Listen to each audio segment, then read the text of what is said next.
Buenos días, un gusto estar aquí con ustedes, compartiendo el amor de Dios, gozando de este lugar tan hermoso, ¿no? Tan lindo. A Dios gracias por la vida de cada uno de ustedes. Y cada vez que somos abrazados, cada vez que somos saludados, percibimos el amor del Señor. A Dios gracias. Bueno, vamos a intentar seguir lo que Dios ha puesto en mi corazón para estos días. No me voy a fijar mucho en la carta a los romanos porque están teniendo una carga muy fuerte, ¿no? Entonces quiero solamente poner algunos puntos sobre lo que hablamos ayer y como que poner un cierre en el tema de Romanos según mi charla, no el cierre en la charla de Jerry, ¿no? Y lo que hablé ayer es que la vida en el altar no es una posición mística, ¿se comprende? Posición mística. No es alguna cosa así etérea, así algo pasmático, no sé cómo se podría traducir esto. No es en alguna cosa en el invisible. Si tomamos después del versículo 3 de Romanos, vamos a ver que la vida en el altar es alguna cosa muy práctica. ¿Están de acuerdo? Primero, Él nos llama a estar en el altar, nos ofreciendo como sacrificio. Y sacrificio habla de dolor, de esfuerzo, de resistencia, de resiliencia. Habla de buena voluntad, ¿no? Es decir, no hay sacrificio sin renuncia, no hay sacrificio sin dolor. Sacrificio es sacrificio, ¿no? Y es un sacrificio vivo.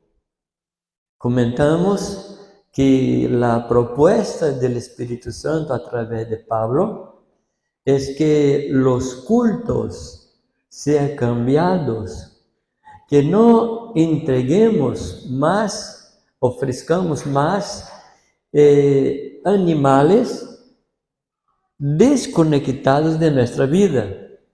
La propuesta es que nosotros mismos seamos el sacrificio. ¿Están de acuerdo? Bueno, y les hablé que una de las dificultades del sacrificio vivo es que la víctima quiere bajar del altar. Y el esfuerzo es permanecer en el altar. ¿Cuándo? Todo el día y el día todo. Todo el tiempo está en el altar. Esa es la propuesta. Y el texto dice que esto es agradable a Dios. No es agradable a nosotros. Sacrificio nunca es agradable. Si fuera agradable, no sería sacrificio. Hay personas que dicen, no es voluntad de Dios porque no me siento bien. Queridos, no funciona así la vida cristiana. No importa lo que siento, importa lo que Dios siente. ¿Están de acuerdo? La religión actual es una religión humanista, narcisista, hedonista y consumista. Y no hay nada de Dios en la religión de los hombres. Entonces, la invitación es para que nos entreguemos como sacrificio vivo, agradable a Dios, porque es vuestro culto racional, es pensado, es voluntario, es una decisión.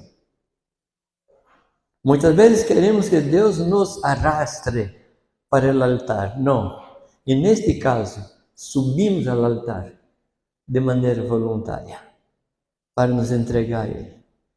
Y la cosa más difícil, la cosa más costosa se dice, costosa, de costoso. La cosa costoso. Yo tengo poco tiempo de vida, entonces voy a aprender. La cosa más difícil para que nosotros entreguemos a Dios, ¿qué es? ¿Qué es la cosa más difícil de ser sacrificada?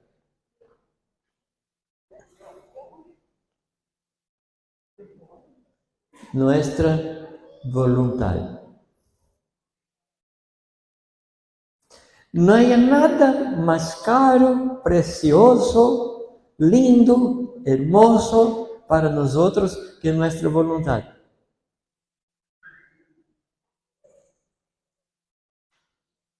¿Cómo sabemos si una persona, bueno, déjame poner de otra manera, ¿cómo sabemos que un caballo es manso?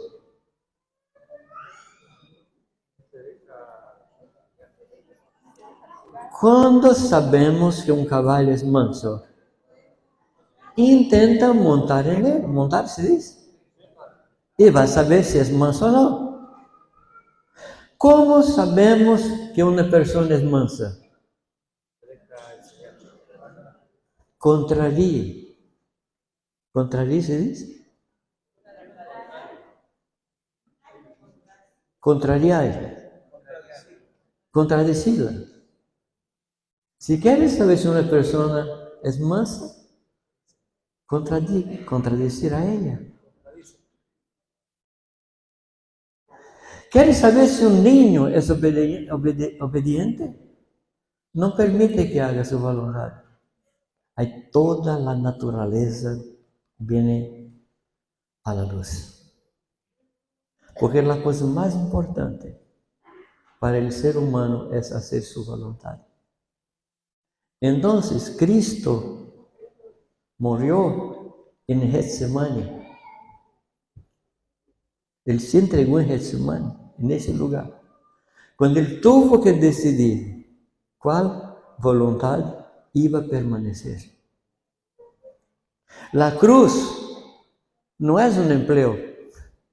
La cruz no es una persona, ni siquiera la suegra. La cruz no es un coche malo. La cruz es cuando dos voluntades se encuentran. Y hay un principio de física que yo he creado que dice, dos voluntades no ocupan el mismo corazón al mismo tiempo. Una de ellas necesita ir para la cruz. O la voluntad de Dios o mi voluntad. En el jardín de Edén, la voluntad del hombre se mantuvo. En Getsemaní, la voluntad de Dios. Es decir, que estamos entre dos jardines en el cual estás tú. En Getsemaní, la voluntad de Dios. De esto estamos hablando, de ofrecer nuestras vidas como sacrificio vivo, santo y agradable a Dios. Es poner nuestra voluntad en la cruz del Señor. Amén. Y pasar a servir al Señor. Y es imposible servir a Dios sin servir a los hermanos. Repito, es imposible servir a Dios sin servir a los hermanos. ¿Cómo puedo servir a Dios que no veo sin servir a los hermanos a quienes veo? Entonces, cuando tú te agachas en el patio para agarrar un papelito, estás sirviendo a Dios. ¿Sabías? Cuando tú te levantas de tu cama y arregla las frazadas, las sábanas, estás sirviendo a Dios, porque no vas a permitir que otra persona lo haga. Cuando Cristo resurgió, ¿cómo se quedó la sábana? ¿Cómo se dice? ¿Cómo se quedó la sábana? Doblada. Si Cristo ha doblado su sábana, tú también debes doblar la tuya. ¿Qué te parece? Una vez llegué a la cocina y agarré un vaso para tomar agua. Tomé el agua y puse sobre ¿cómo se dice? La pía. ¿Cómo se dice? La mesón. Sí. Y el Espíritu Santo me preguntó, ¿quién va a lavar el vaso? Y digo, por supuesto que es mi sierva. Por supuesto que no respondí así el Señor. Me avergoncé. Y agarré mi vaso. Limpié, lo sequé y le guardé. Esto se llama servir a Dios. ¿Quieres ser un siervo de Dios? Sirva a las personas. ¿De qué estoy hablando? En mi vida en el altar. Porque muchas veces somos místicos. Señor, entrego mi vida en el altar y dejo que las personas sufran. Bueno, ¿cuál es la propuesta de Pablo? Que cambiemos nuestros conceptos. No hay cambio de comportamiento si no hay cambio de conceptos. Por eso ele diz, não os conforme a este mundo. Pero devemos tomar la forma, como se diz? ¿Cómo se dice? Forma donde se hace el cake. El molde. Debemos tomar el molde de Dios, no el molde del mundo. ¿No? Y cómo Él nos enseña a nos transformar para sermos iguales al Señor, con cambio de conceptos. ¿Qué estamos aprendiendo? Cambios de concepto. ¿Qué es un cambio de concepto? Es cuando Dios dice que este es un papel blanco, entonces a partir de ahora voy a decir que esto es un papel blanco. Y voy a empezar a decir lo que Dios dice. Y voy a empezar a hablar lo que Dios habla. No es que Dios anula mi mente, es que conformo mi mente a la mente de Dios. Porque cuando uno se convierte, su cabeza no se vacía. Yo digo que nosotros necesitamos usar el don que Dios ha puesto dentro de la cabeza, que se llama cerebro. Pero no según mis conceptos, los conceptos del Señor. Si Dios dice que esto es malo, ¿qué debo decir? Si Dios dice que es bueno, debo decir que es bueno. Y esta palabra en la lengua griega significa homologar, o sea, decir el mismo. Entonces es que Dios nos está enseñando. Y a partir del 3, como hablé ayer, a partir del versículo 3, Pablo nos está dando a nosotros una manera práctica de vivir una vida en el altar. Solamente recordar lo que dijimos ayer. Es decir, que necesito saber cuál es mi papel, mi vocación, el servicio que tengo, no tener una apreciación más grande, más hermosa de la que Cristo me ha dado. Según el don que Dios me ha dado, según el ministerio que Dios me ha dado, en esto debo servir. En 1 Corintios capítulo 11, no necesita abrir. 2 veces Pablo dice que no alababa a los hermanos. ¿Se acuerdan? 2 veces, en versículo 17 y versículo 23. Él dice que no alababa a los hermanos. Primero, no alababa porque estaba despreciando, no esperaba los unos por los otros. Y el segundo motivo, porque los hermanos no se ajustaban a la medida que Dios le había dado. Porque uno decía, ¿por qué no soy ojo? No soy del cuerpo. O sea, era un pie que quería ser ojo. Yo digo, querido, si tú es pie, sea el mejor pie que hay. Y se conforme. Y sea lo que Dios ha dicho que seas. Amén. Y a partir de aquí, hasta el capítulo 16, Pablo nos enseña a servir a los hermanos. En este caso, estamos sirviendo al Señor. Queremos servir al Señor, miremos la necesidad de las personas que están a nuestro alrededor. Amén. ¿Y dónde esto? ¿Y dónde empezamos esto? ¿Dónde? En la casa. En la casa. Yo digo que la casa es el lugar más difícil para ser un discípulo. ¿Sí o no? Es el lugar más difícil. ¿Por qué? Porque las personas me conocen. En la casa, no sé cómo se dice en castellano, yo solto a barriga, como se dice, relajo la panza. Porque no estoy para sacar una foto. Entonces en casa, relaja, soy lo que soy.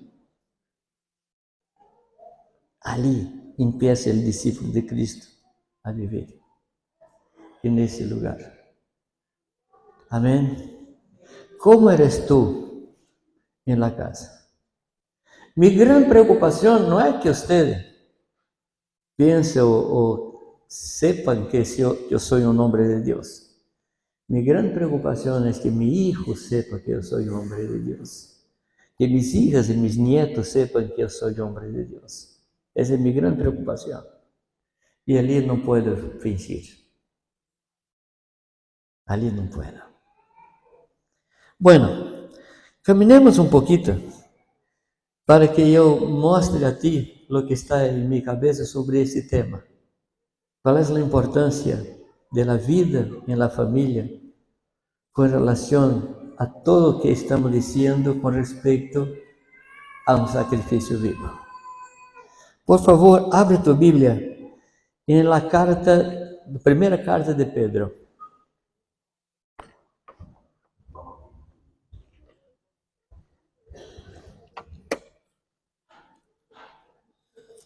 Hay 4 cartas en las Escrituras que son escritas, ¿se dice escritas? Para los mismos destinatarios. Son las 2 cartas de Pedro, la carta a los Hebreos y la carta de Santiago. Estas 4 cartas son escritas para personas que tenían una misma situación, una situación de dispersión. Personas que estaban afuera de su ambiente de origen, ¿no? Santiago, Hebreos y las 2 cartas de Pedro. Son escritas a las mismas personas. Bueno, ¿qué dice en el comienzo de la carta? Pedro, apóstol de Jesucristo, a los expatriados o extranjeros o peregrinos, ¿no? Entonces Pedro escribiendo a los peregrinos. a los de la dispersión. ¿Dónde? ¿Dónde? Ponto, Galacia, Capadocia, Asia, Bitinia, Chile, Brasil, Argentina. Porque está hablando a los expatriados. Tú puedes aplicar esto a los judíos, es una aplicación también correcta, pero me parece que la aplicación que Pedro quiere dar es para aquellos que en el libro de los Hechos, en el capítulo 8, fueron esparcidos. Porque Pedro aquí está hablando a cristianos. Pedro está hablando a convertidos. Y la iglesia fue esparcida, fue dispersa. En el capítulo 8 del libro de los Hechos, ¿se acuerdan? Bueno, tomemos un poco de la historia. En Lucas 24, Jesucristo está listo para subir y da las últimas instrucciones. Habla de su sacrificio, habla de su muerte y habla que los discípulos necesitaban salir para anunciar la muerte y la resurrección. Porque si Cristo muriera, si Cristo resucitara y las personas no subieran, ¿cuál es la ventaja de esas personas? ¿Cuál era el beneficio que tendría de la muerte y de la resurrección de Cristo? Ninguna. Cristo ha sido muerto, Cristo ha muerto por todos los hombres de la tierra. Ahora, uno sabe, otro no sabe. Aunque creamos que Dios puede salvar a las personas por su bondad y no por la invocación del nombre de Cristo, entonces necesitamos pensar de nuestra responsabilidad de anunciar lo que Cristo hizo, lo que Cristo padeció. ¿Me comprende? Pablo dice que la voluntad del Señor es que todo hombre sea salvo. ¿Sí? ¿Están de acuerdo? Ahora pregunto a ti, todos los hombres, por ejemplo ahora, 8.000 millones de personas serán salvas? ¿Sí? ¿No? ¿Por qué no? ¿Por qué no?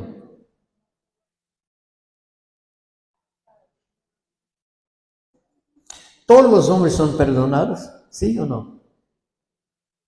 ¿Sí o no? Todos son perdonados, pero unos saben, otros no. Cristo murió para que todo hombre fuera salvo. Dios no crió el hombre para el infierno. Dios crió el hombre para la salvación. ¿Todos van a ser salvos? No. Porque unos oirán y no recibirán. Si sucedió esto con estos, la responsabilidad es de ellos, de aquel que escuchó, que oyó y no decidió por Cristo. Es su responsabilidad. Pero si no conocen la voluntad de Dios, si no saben del Evangelio, entonces es nuestra responsabilidad. Si escucharon y no recibieron, es su responsabilidad. Si nunca escucharon, es nuestra responsabilidad. A no ser, como estaba diciendo, que creamos que Dios tiene otra manera de salvar a las personas que no sea la invocación del nombre de Jesús. Yo no creo que nadie aquí piense de esta manera. Entonces Cristo dice, es necesario que usted vaya y anuncie lo que hice en la cruz. Pero Él dice, todavía, quédese en Jerusalén. ¿Para qué? ¿Para qué? Es necesario que vaya. Pero quédese en Jerusalén. ¿Quién puede completar? hasta que venga el Espíritu Santo y llene sus vidas. O sea, el Espíritu Santo es la capacitación para que salgamos para anunciar la obra de Cristo. Nadie puede anunciar la obra de Cristo sin el poder del Espíritu Santo. Porque es el Espíritu Santo quien convence a las personas, no nosotros. Amén. Amén. Entonces allí estaban ellos. 40 días, 45 días, hasta que el Espíritu Santo ha sido derramado sobre el pueblo. ¿No? Era una iglesia linda. Era una iglesia de tremendos predicadores. Muchos milagros. Multiplicación de pan. Los pobres estaban atendidos. No había ningún necesitado entre ellos. Una iglesia linda. Pregunto a ti, ¿quién quiere salir de un ambiente de este? Son predicadores lindos. Hermanos que anduvieron con Cristo. No, Señor, permite que me quede aquí. Según mi comprensión del texto que da en Jerusalén hasta que del alto venga el Espíritu Santo, me parece que hay un límite de tiempo. ¿Qué les parece? ¿Cuál era el límite para que salieran? La venida del Espíritu Santo. O sea, el Espíritu Santo vino, entonces ¿qué deberían hacer? Salir. ¿Cuántos aquí son bautizados en el Espíritu Santo? ¿Y qué estás haciendo aquí todavía?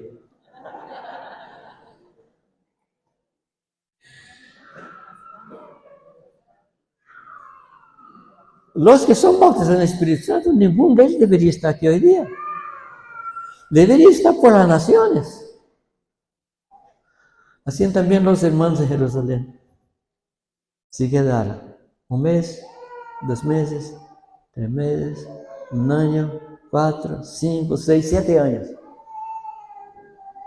Hasta que Dios dijo, basta. Y envió una santa, buena y eficiente persecución. Y salieron. Yo digo que quien no cumple Hechos 1:8 está arriesgado a cumplir Hechos 8:1. 1:8 es decir, salgan. 8:1 es van a salir por fuerza. Y salieron. Esos son los dispersos.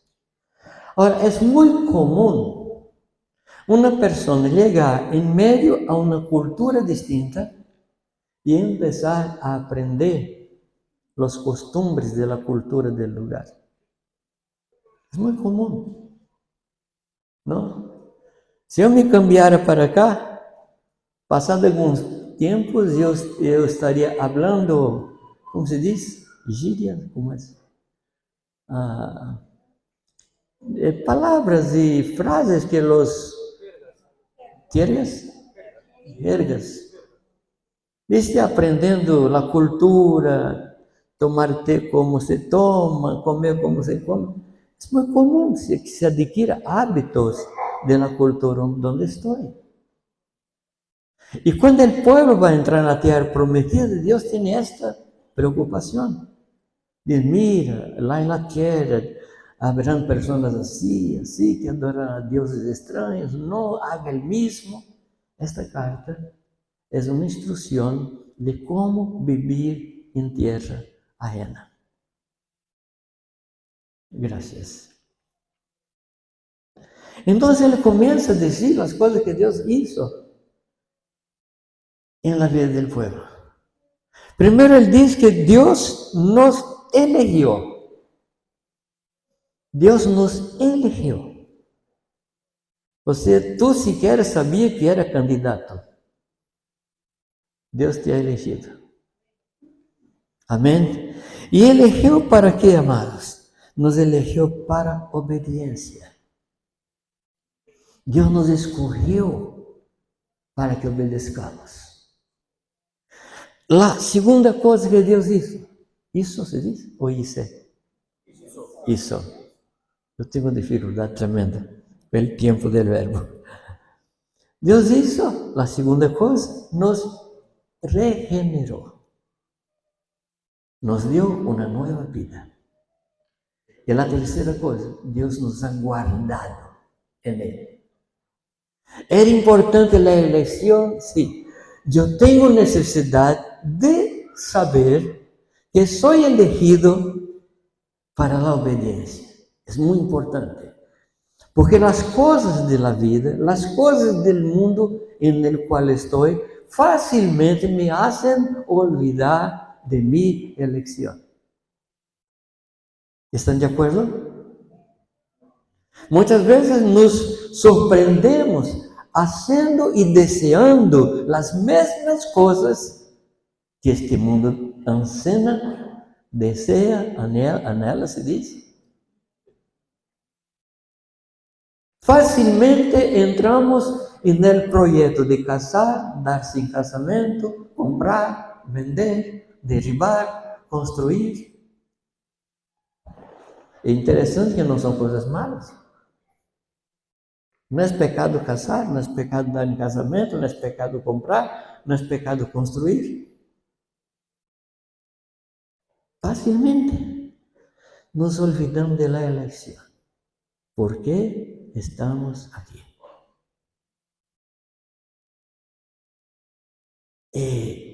Muchas veces nuestros blancos se dice, targets, ¿cómo sería?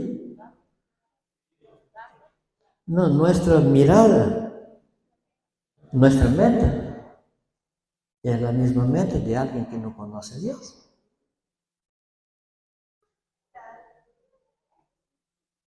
Criamos nuestros hijos para vencer en el mundo, cuando deberíamos criar nuestros hijos para vencer el mundo,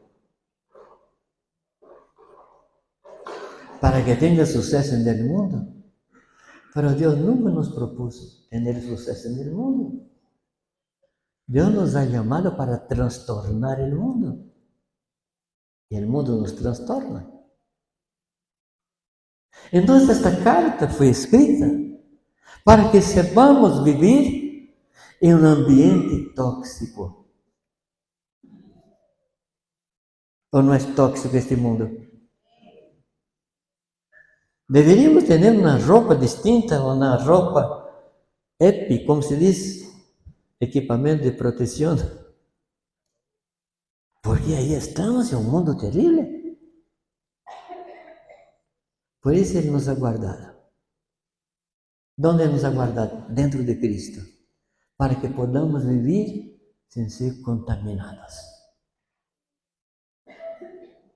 Y esta protección no es externa, es interna.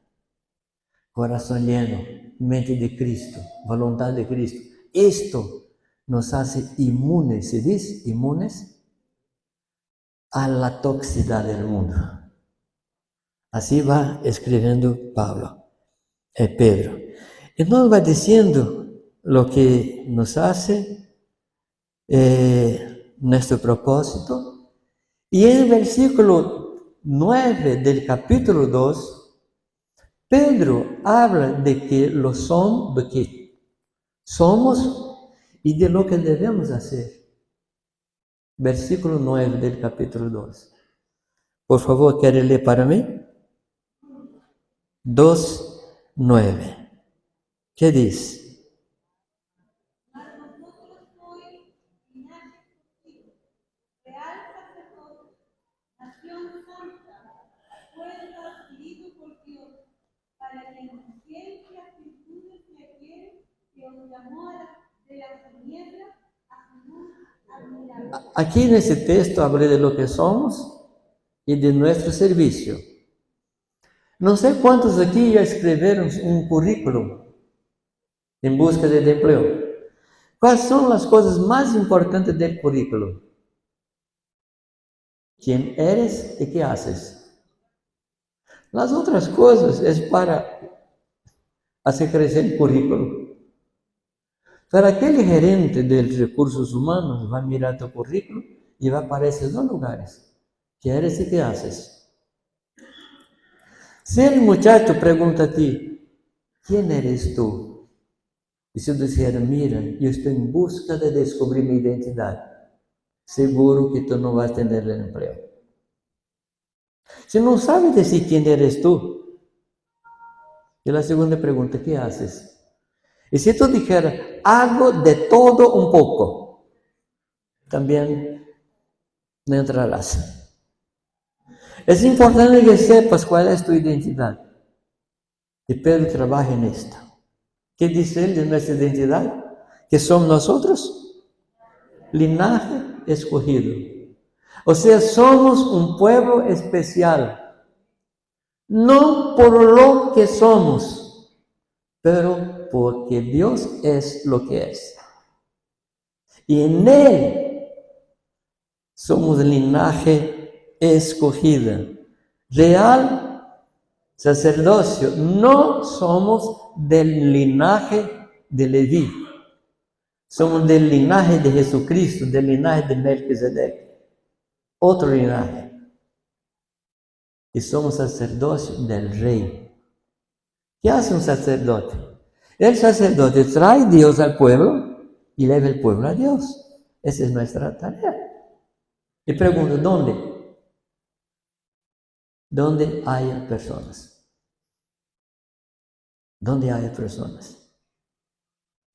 En el edificio donde vivo, estoy procurando trabajar en mi ministerio en ese edificio. Yo tengo un trabajo, es llevar personas al reino de Dios. Y tengo algunos caminos. Antes, si querías establecer una charla, una charla con alguien, tú traías un tema que era común. Por ejemplo, ¿qué te parece el clima? Parece que va a llover, ¿no? Y de ahí entablamos una charla. Y cuando entre en mi ascensor, si hay una pareja con un niño, yo hago un elogio al niño. Es la manera, es el camino más corto al corazón de la persona. De llegar al corazón, elogia al niño. ¡Qué niño lindo! ¿No?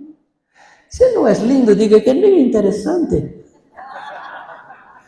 Pero alguna cosa.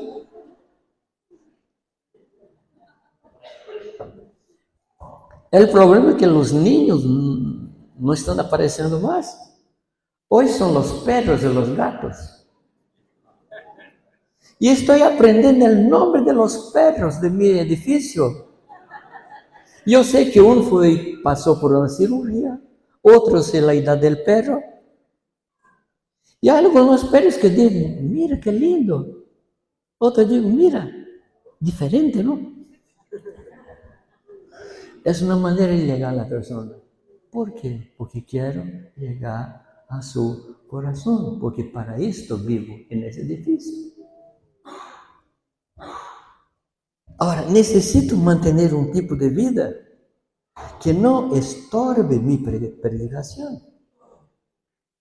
O sea, mi vida santa es una plataforma a partir de la cual voy a llegar a las personas. En esto Pedro está trabajando. Sacerdocio real, nación santa. Tenemos todas las características de una nación. Tenemos un rey, tenemos leyes, tenemos cultura, tenemos bandera, tenemos lugar. Somos realmente una nación. ¿Y qué tipo de nación? La nación santa. Que no es chilena, no es brasileña, no es argentina, no es americana, es la nación santa. Que estamos prestados acá, pero no somos de acá. Por isso necessitamos seguir vivendo como de allá, comprando como se não compráramos, casando como si no casáramos, teniendo cosas, pero como si no tuviéramos. Digo que nosotros somos la única planta que tiene raíces hacia arriba. Nuestra raíz no es hacia abajo, porque no recibimos la savia de aquí. Nuestra savia viene de arriba. Amén. Eso es lo que somos. La segunda parte del texto dice lo que debemos hacer. ¿Por qué somos así? ¿Qué dice el texto? Somos esto para. ¿Para qué?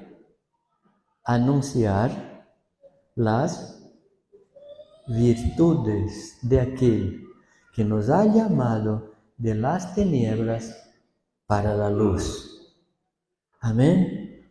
Somos para esto. Esta es nuestra vocación. Esta es nuestra elección. En causa de esto, déjanos proteger para que no perdamos nuestro papel aquí en la tierra. Entonces la instrucción de Pedro es esta. Siguiendo adelante en el capítulo 2, Pedro nos enseña cómo reaccionar en los diversos ambientes. Él dice a los siervos que estén sujetos a vuestros amos, con todo respeto, no solamente a los buenos y afables, pero también a los, según mi versión, Biblia de las Américas, también a aquellos que son insoportables.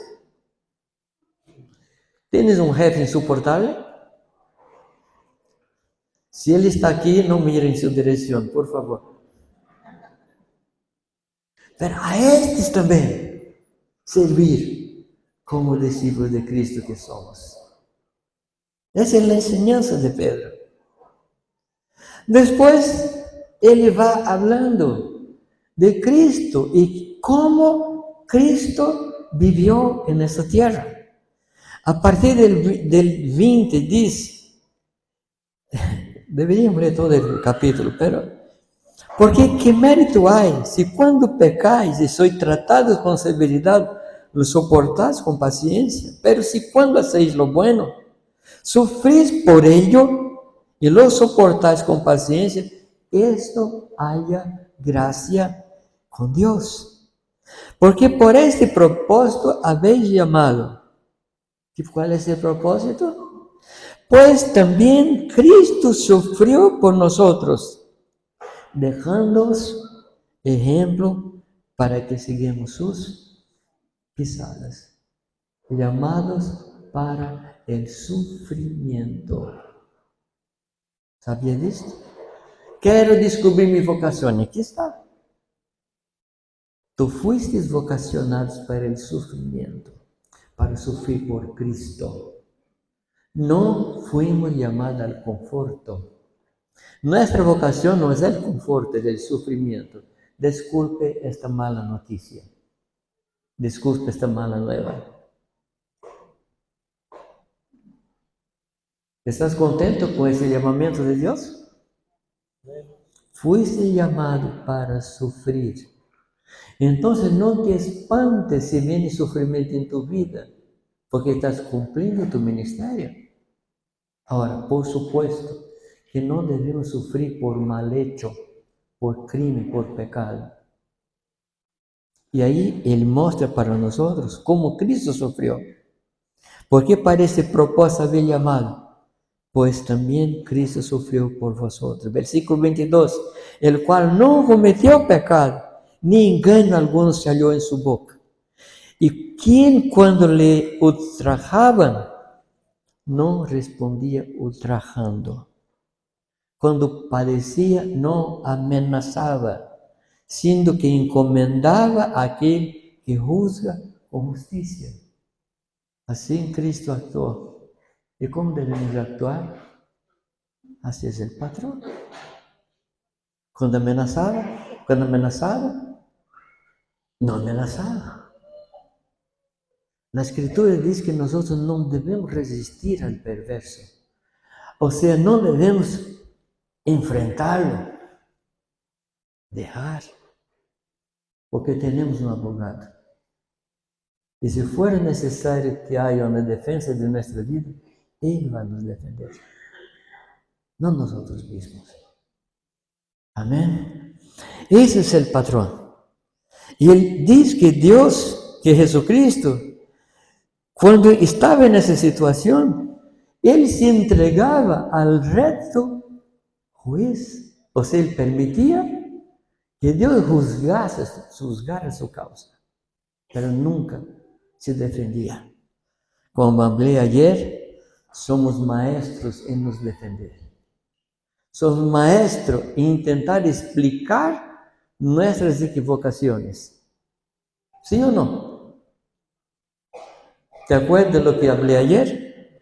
Que aquellos que son buenos en justificativos son pésimos en arrepentimiento. Dios no quiere que tú te justifiques. Dios quiere que nosotros confesemos el pecado y nos arrepintamos. Si persona llega para ti y dice, tú me has herido, no explique por qué tú has herido a esa persona. Pide perdón.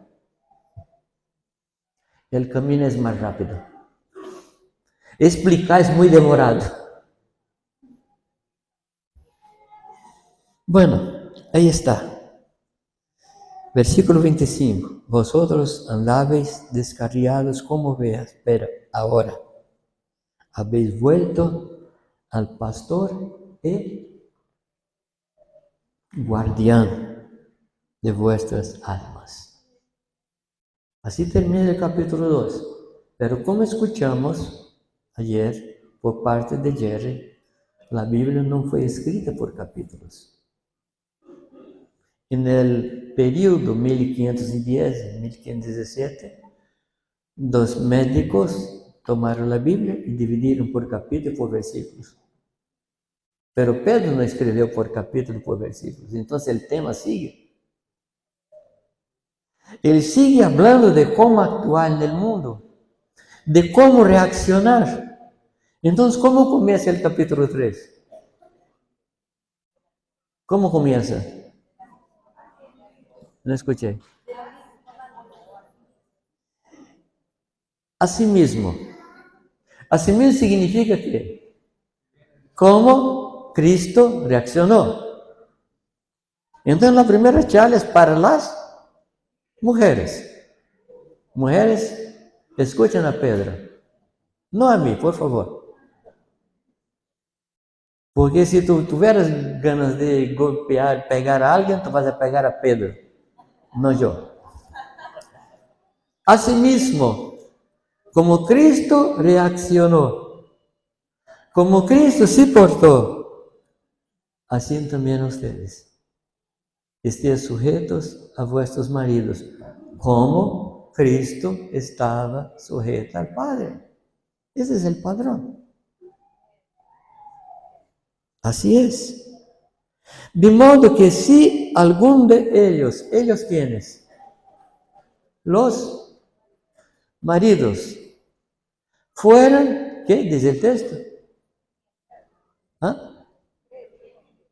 Mira, no está hablando que si algunos de ellos no fueran creyentes. Está diciendo si algunos de ellos no fueran obedientes.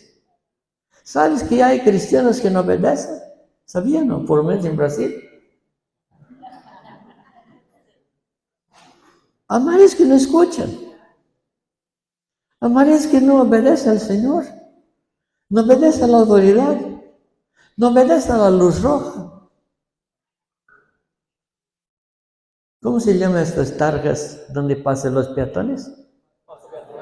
Paso peatonal. ¿Sabe que en Brasil hay maridos que no paran para los peatones pasar?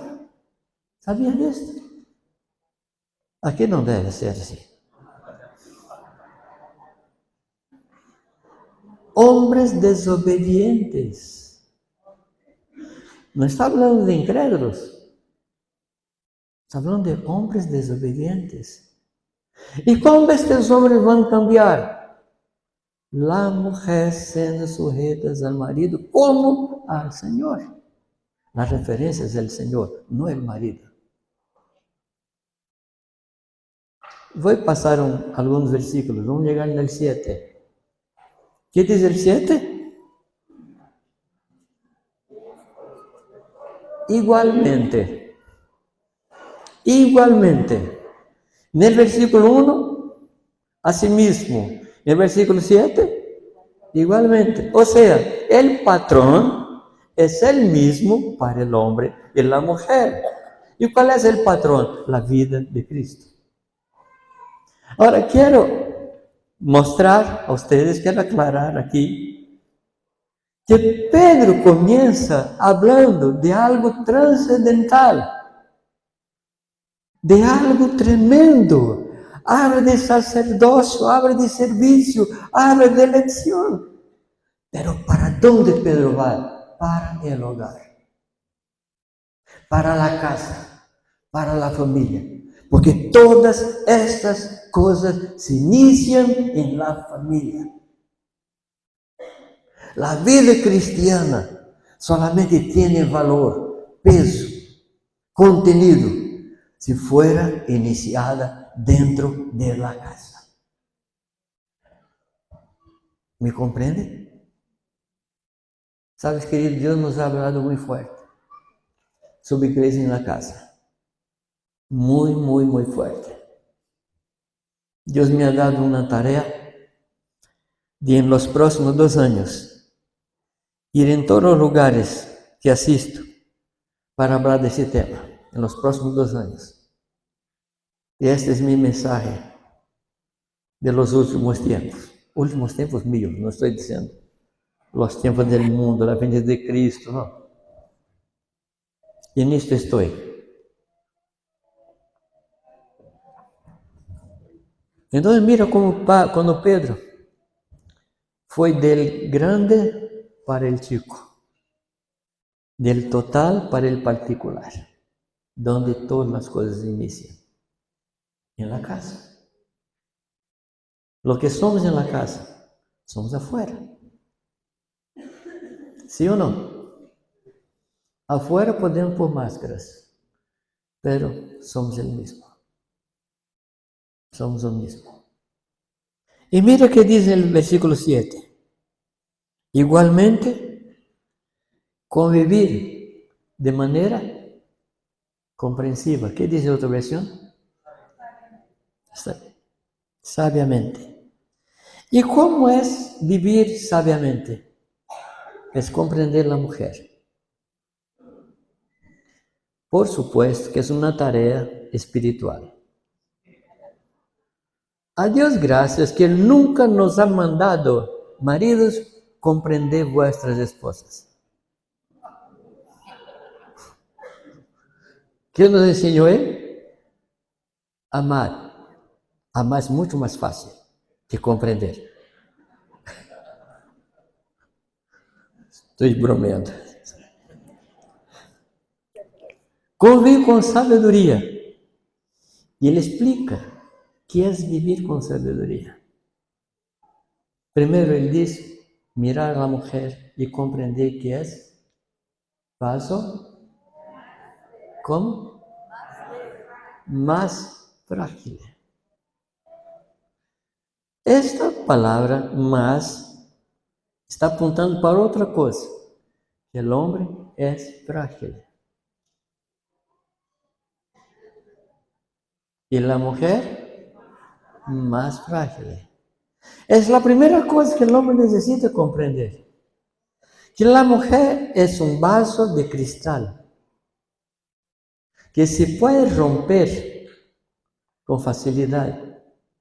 Pero esto no es defecto, es característica. Cuando tú tomas un buen vino, ¿en qué vaso vas a poner? Un cristal. Tú no vas a poner en un vaso de salsa de tomate, cambiado en vaso de agua. Esa es una característica. Y si nosotros, hombres, no comprendemos las características de las hermanas, como son. ¿Y por qué son frágiles? Porque necesita ser frágil. La mujer cumple en la casa un papel de pastor o pastora. Cumple. Cuide las necesidades inmediatas. El hombre es más profético. El hombre tiene planos a largo plazo. Vamos a comprar una hacienda en Marte. Largo plazo, ¿no? Bueno, vamos a disminuir. Vamos a comprar una hacienda, ¿dónde? Habla de tus sueños, por favor. Confiesa tus sueños. Y la mujer dice, querido, es una buena idea. Pero los niños necesitan de zapatos de día.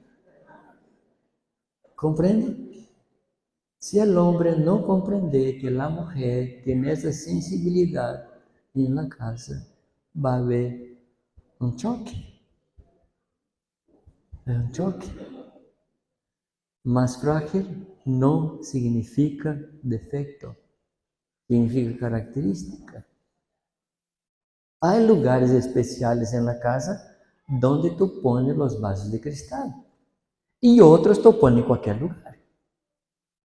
Pero los dos deben tener cuidado. Mis queridas hermanas, sus maridos son vasos frágiles. Protégelos, guárdalos, ora por ellos. Tú eres la protectora. Es muy interesante que cuando Isaac encuentra a Rebeca, ¿te acuerdas la historia? Mateo 24. ¿Para dónde van? Isaac toma a Rebeca y ¿para dónde van? Para la tienda de Rebeca, la tienda de Sara. Y la mujer en este momento asume un papel de madre con relación a su marido, de protección, de cuidado. ¿Sí o no? Querido, ¿vas a salir con esta ropa?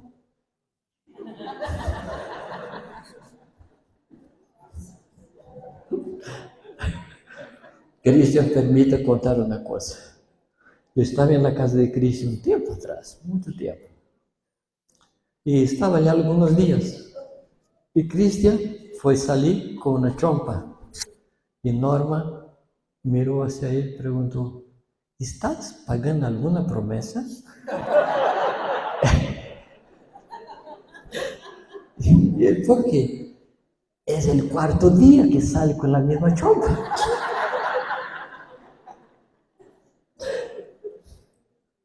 Mi mujer, para evitar esto, porque al llegar en el ropero, agarraba la primera camisa.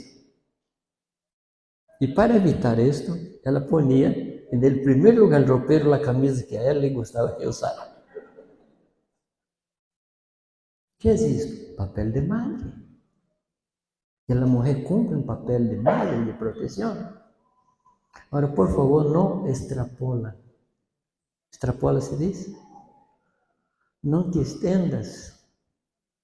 Hay un límite para que la mujer sea madre de su marido. Hay un límite.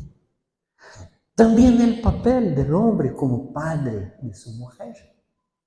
De cuidar, de proteger, de escuchar. ¿De qué estoy hablando? Estoy hablando de iglesia en la casa. Estoy hablando de iglesia en la casa. Percibe que Pedro pasa por toda una situación trascendental y llega a dónde? En la casa. La carta a los Efesios pasa por el mismo camino y termina hablando, no capítulo 5, habla de cómo convivir en la casa. En el versículo 18 él dice, no os embriaguéis con vino, pero llenad con el Espíritu Santo. Y los verbos siguientes están en el gerundio. Y gerundio indica cómo hacer. Habla de salmodiar, habla de cantar himnos. Y habla de sujeción. Y después dice, las mujeres sujetas, los hijos obedeciendo, los maridos amando las mujeres. Porque si no vivimos la verdad de iglesia en la casa, ¿dónde vamos a vivir? Hay un libro que a mí me ha gustado mucho, harto, un libro que se llama El crecimiento natural de la iglesia, de un alemán, y él trabaja con una cosa llamada factor mínimo, que para explicar, claro que todos aquí conocen las tinajas donde se pone el vino. ¿Cómo es hecho una tinaja? Con tiras, como se dice, de madera, tiras, se dice. Ahora, tú tienes una tinaja, y esta tira está aquí abajo, la otra tira está más arriba. ¿Cuál es la capacidad de esta tinaja? Es según la tira más baja y no la tira más alta. ¿Cómo sabe la resistencia de una cadena? Mirando el eslabón más débil. O sea, la iglesia es tan fuerte como su familia más débil. Más con menos, ¿qué da? Menos. Más con más es más, pero más con menos es menos. Y la iglesia es heterogénea. Y la fuerza está en la familia más débil. O sea, nuestras debilidades se manifiestan en la vida de la iglesia. Porque somos seres espirituales. Lo que somos en la casa, somos en todos los ambientes. Transmitimos lo que somos en el oculto.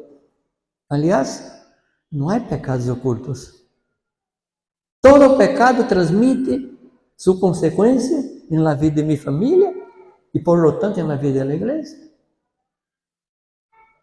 Entonces, cuando Pedro habla a los hombres que vivan la vida común de la casa con sabiduría, él está hablando primero de ver a mujer como vaso más frágil, dando honor a la mujer. ¿Y por qué esto, hermanos?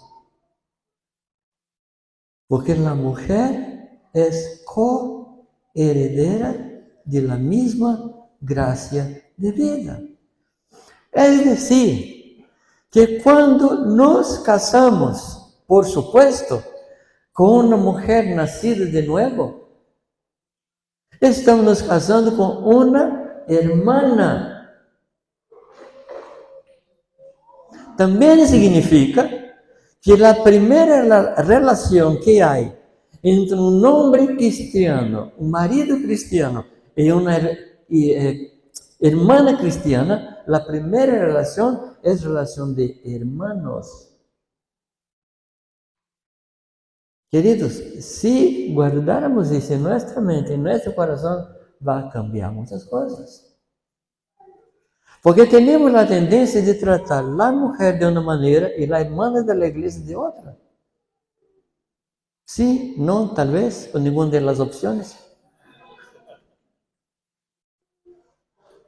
Por ejemplo, una mujer llega para ti aquí en este culto y dice, hermano, por favor, ora por mí que estoy pasando por una situación. Va a decir, hermana, por supuesto que voy a orar. Voy a buscar a Dios por ti. Llega en la casa. La esposa dice, querido, hay una situación que quiero compartir contigo.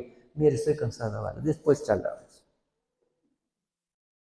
Una hermana en la iglesia, ¿tú puedes traer un vaso de agua? Yo pregunto, fría, natural. ¿Qué? En casa, querido, ¿puedes traer un vaso de agua? Querida, allí está la heladera, allí está el frío. Tú no puedes agarrar. Por supuesto que estoy hablando de la congregación donde soy pastor en Brasil. Estoy hablando de servir a los hermanos. Estoy hablando de iglesia en la casa. Estoy hablando de una nueva manera de vivir que va a transformar la vida de la iglesia.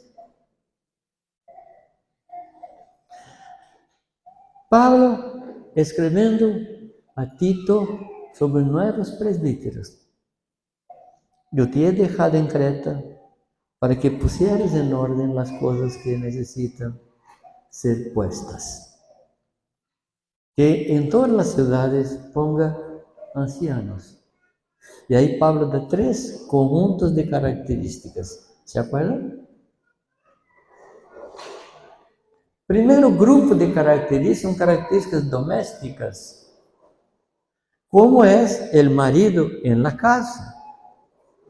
La segunda característica habla de características morales. La tercera característica, características espirituales. Porque si las primeras características no son vividas, no se puede pasar para el segundo grupo. Es como si fuera fases de testes para el diplomado final, el certificado. Primero, características domésticas. Marido de una sola mujer, hombres de bien, padres buenos. Después habla de hombres que no sean iracundos, se dice, no sé cómo sería. Hombres dados a la ira. Y finalmente habla de hombres que sepan ministrar la palabra. Pero infelizmente muchos de nosotros invertimos esta prioridad. Por eso Pablo en Timoteo dice que si el hombre no gobierna, ¿qué dice el texto? No gobierna en su propia casa, ¿cómo cuidará? ¿Cómo suplirá? Gobernar no es dar mandamentos o orden. Gobernar es suplir las necesidades del pueblo. ¿Qué esperas tú del gobierno de Chile? ¿Que produzca más leyes? ¿O que les dé educación, salud, bienestar, seguridad? Ese es gobernar. Ahora, si el hombre no sabe gobernar la casa, ¿cómo puede suplir? No veo Pablo prohibiendo esto. La pregunta de Pablo es una pregunta retórica. Pregunta retórica es cuando la pregunta trae la respuesta. ¿Qué escucho Pablo diciendo? Mira, hermanos, si este hermano no está pastoreando una oveja, por favor, tenga misericordia, no le entregue más ovejas. Misericordia de él y de las ovejas, por supuesto. No es una prohibición. Él está hablando de una incapacidad.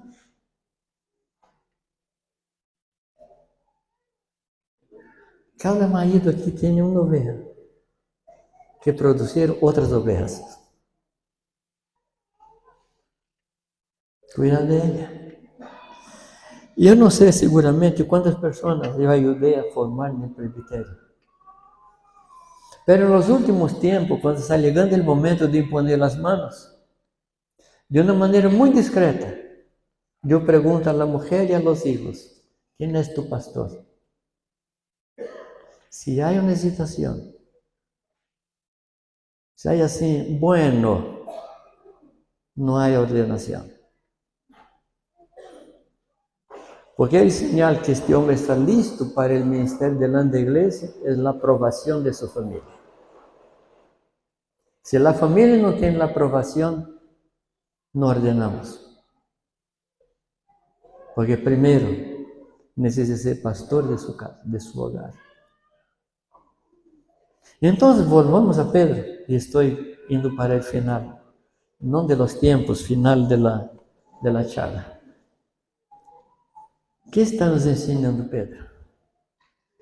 Que Dios ha puesto nuestros hogares como puntos de referencia y de irradiación de la palabra, de la voluntad de Dios, donde vivimos.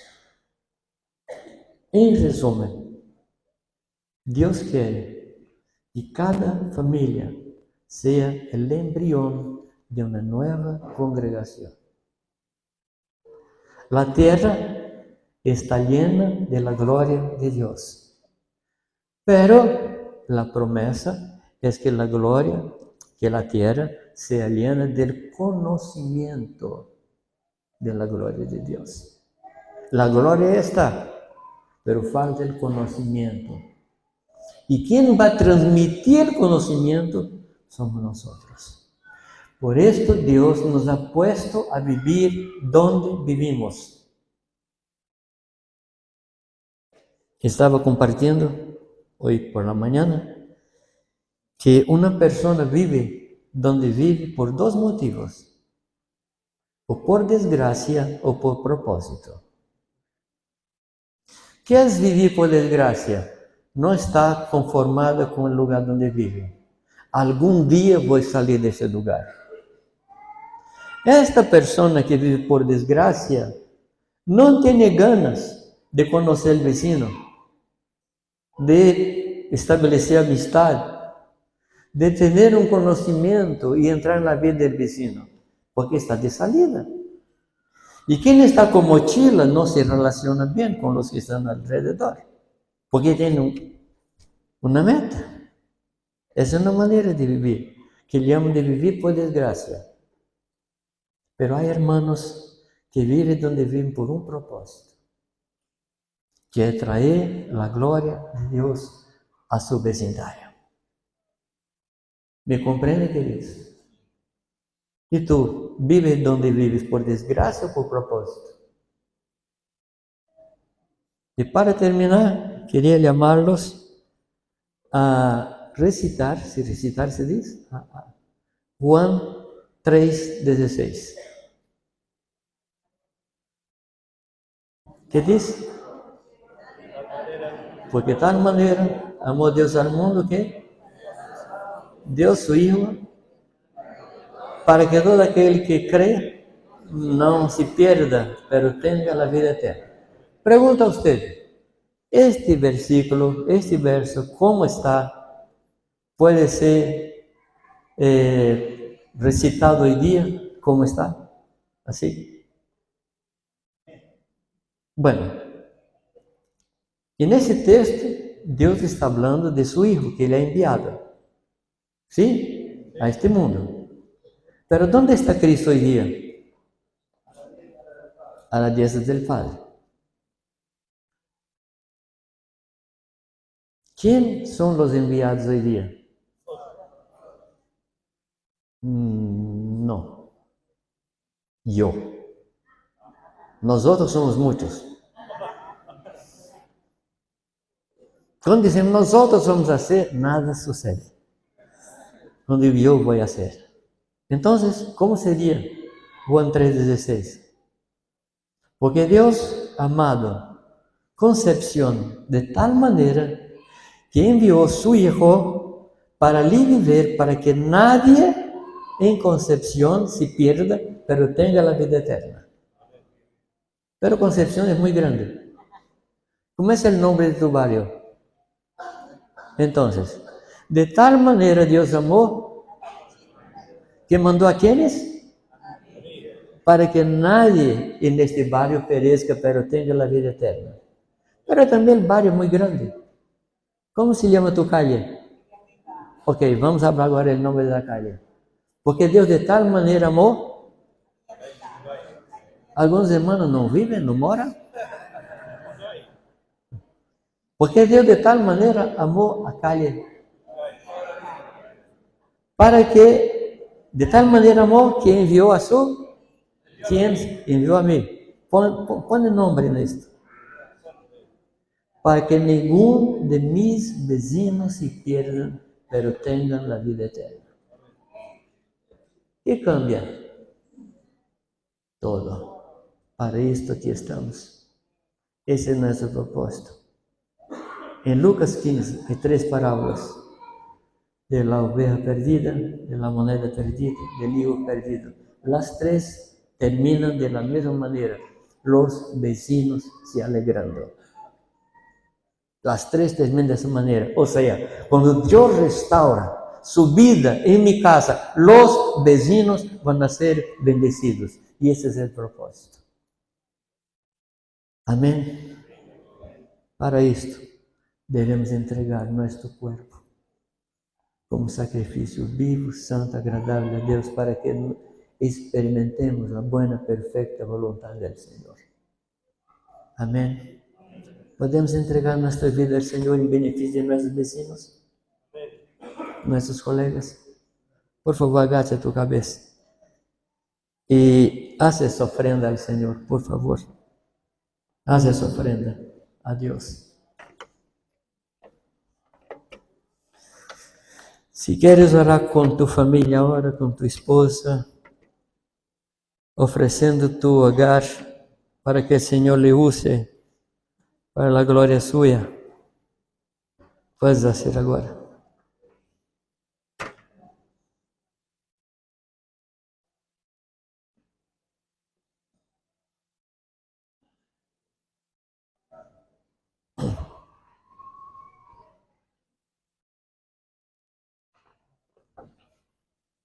Señor, aquí estamos, delante tuyo, rogando tu gracia, tu poder, para que podamos cumplir la elección que tú hiciste con respecto a nuestras vidas. Padre, te ruego en esta mañana, con todo mi corazón, que tú levantes aquí parejas, matrimonios, hogares, listos para que tú les uses, para que las personas te conozcan. Señor, permita que tu voluntad sea revelada a nuestro corazón de tal manera que nunca más vamos a parar, vamos a estar inertes, pero vamos a nos entregar en las manos de tu Espíritu para que seamos santos y obreros en tu casa. En el nombre de Jesús. Amén. Muchas gracias.